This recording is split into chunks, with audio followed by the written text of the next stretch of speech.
Good morning everyone, welcome back to our channel. সবাই কেমন আছো? আশা করি সবাই ভালো আছো। আমিও খুব খুব খুব ভালো আছি। তো সকালবেলা বেরিয়ে পড়েছি বাজার করতে আর অনেক কিছু নিতে বরের জন্য। তো এবার বেরিয়ে পড়েছি বাড়ি আসার উদ্দেশ্যে।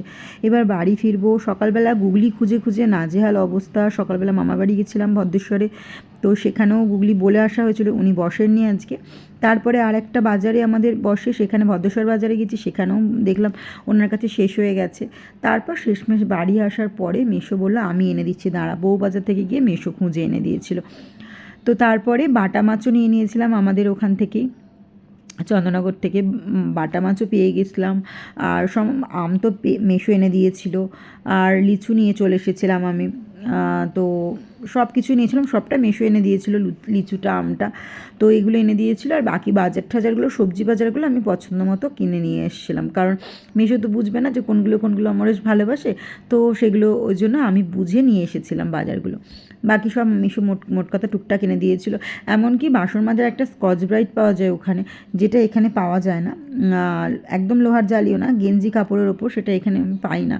তো সেটা খুব সুন্দর, তো মাসিকে নেবো বলেছিলাম। তো আগের দিন আমি গেছিলামও গঞ্জবাজারে, কিন্তু সেখানে দেখতে পাইনি। তো তারপরে মেসো খুঁজে খুঁজে সেটা এনে দিয়েছিল আমাকে। তো সেইটাও আমি পেয়ে গেছি, মানে কোনো কিছুই আর বাকি রইলো না নিতে। আর কিছু গাছও কিনেছিলাম আমি যাওয়ার পরেই, প্রায় এক সপ্তাহ না, 4-5-6 দিন পরে কিছু গাছ কিনে রেখেছিলাম নিয়ে আসবো বলে। তো সেই গাছগুলোও নিয়ে নিয়েছি, সমস্ত কিছু নিয়েছি। এতগুলো ব্যাগ হয়েছে না, সত্যি কথা বলার মতন না। কী জানি কি হয় ওখানে গিয়ে না আটকায়, কারণ অত কিছু হাতে করে নিয়ে যাব, তো সেই জন্য হতে পারে। তারপরে তো ব্যাগে জামা কাপড় রয়েছে, কেনাকাটা করেছি। আসলে যেগুলো লাগেজে দেবো সেগুলো একটু খালি খালি আছে, ভয় ভয়ে কম কম ভরেছি, কারণ ওয়েট করার মেশিনটা আমি নিয়ে আসিনি সঙ্গে। তো বুঝতেও পারছি না কত কি হয়েছে, কতটা কি বেশি হয়ে যাবে, সেই জন্য বুঝতে পারিনি। আসার সময় সেরকমভাবে ইয়ে করা হয়নি। তো সেই জন্যই ভাবছি। আর দেখো দূর থেকে দক্ষিণেশ্বরের মন্দির দেখা যাচ্ছে। তো এবারেও আমার যাওয়া হলো না দক্ষিণেশ্বর মন্দির। একটা কথা আছে না, মা যতক্ষণ না তোমাকে ডাকাবে ততক্ষণ তুমি যেতেই পারবে না। যতক্ষণ মা তোমাকে ডাকবে তখনই তুমি যেতে পারবে, এটা হচ্ছে একটা ব্যাপার।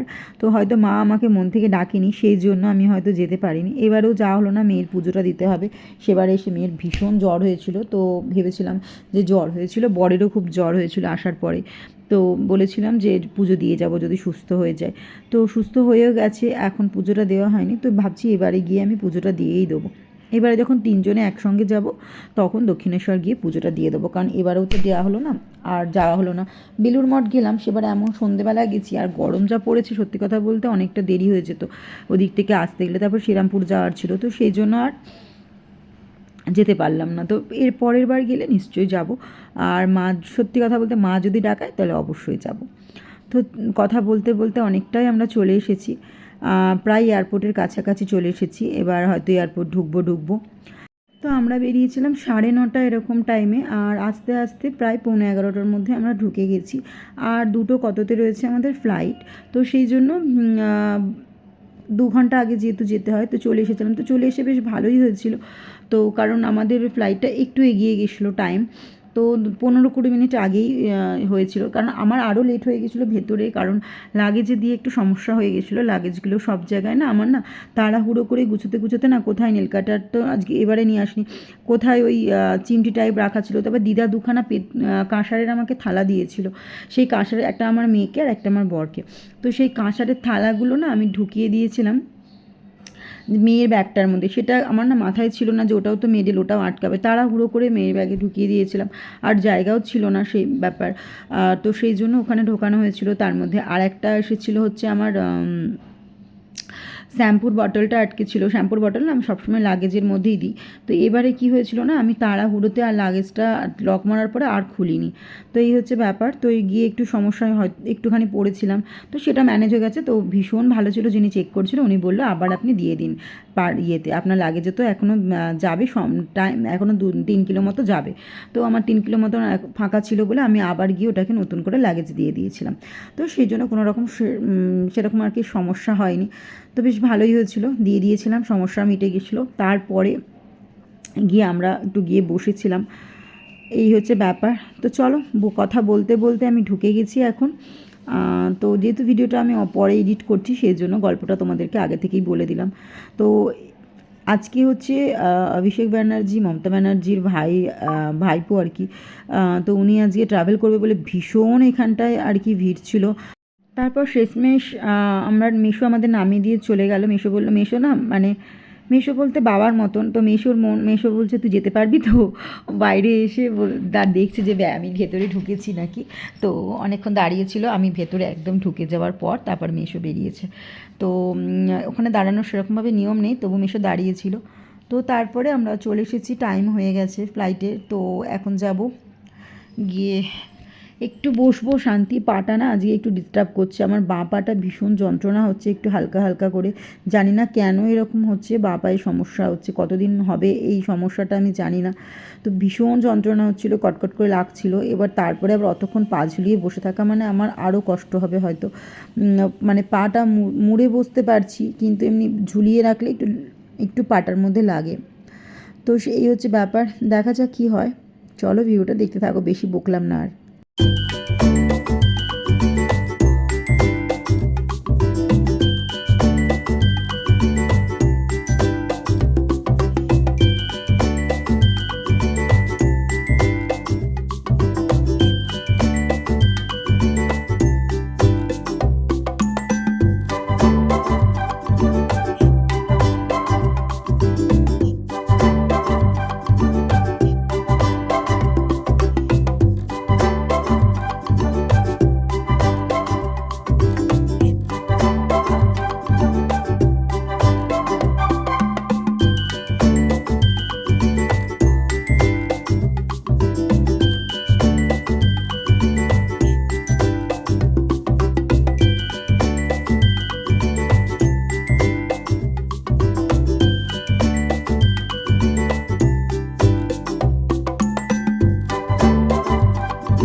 হায়দ্রাবাদে প্রচণ্ড পরিমাণে বৃষ্টি হচ্ছিল, সেই জন্য বর ফোন করে আগেই বলে দিয়েছিল যে যদি একটু লেট হয় তুমি বাইরে বসে অপেক্ষা করবে, আমি এসে নিয়ে যাব।